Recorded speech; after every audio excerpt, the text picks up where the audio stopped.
Tatandaan niyo pa ba yan, mga Karots TV? Sikat na sikat dati yan. Diyan kami madalas mag-banding. Umili ng grocery. Tapos mag-movie date na rin.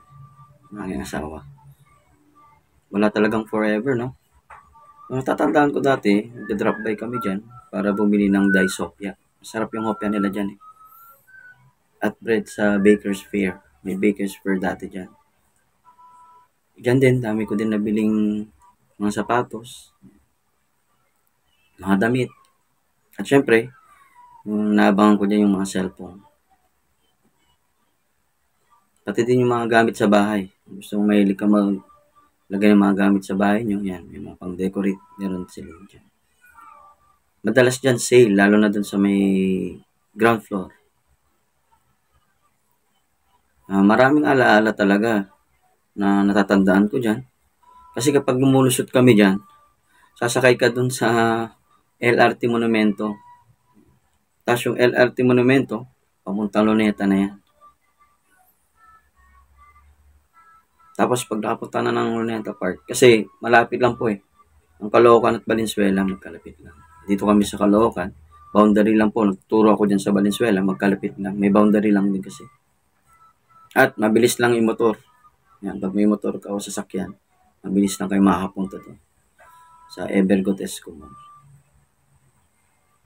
Tapos, yung Evergotesco Mall, dating Cecilio Apostol Elementary School. Tapos napalitan ng Evergotesco Mall. Sa paglipas ng panahon, gawa nga po ng sobrang tagal na din, nagkaroon ng sunog dyan eh. Hindi ko din po alam anong dahilan ng sunog. Tapos ngayon, naging SM Grand Central na po siya. Nabili na po ni SM. Kaya madami pa rin pupunta dyan.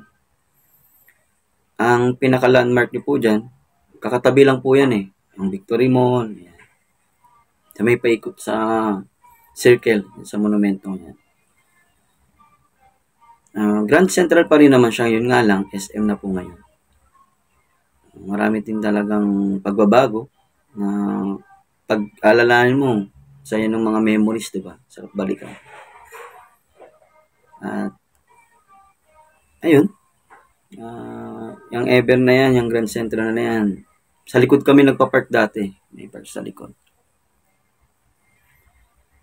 Dami din talagang memories na ngayon, sa libro na lang, sa internet mo lang makikita yung picture ng Evergotesco.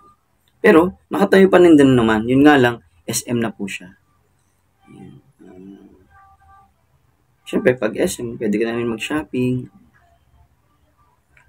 Nga lang, maswerte tayo dahil na-experience natin na makapunta sa Evergotesco Grand Central. Comment down below po kung nabutan nyo rin po ang Grand Central at kung nakapunta na rin po kayo. Maraming pong salamat. Ingat po kayo.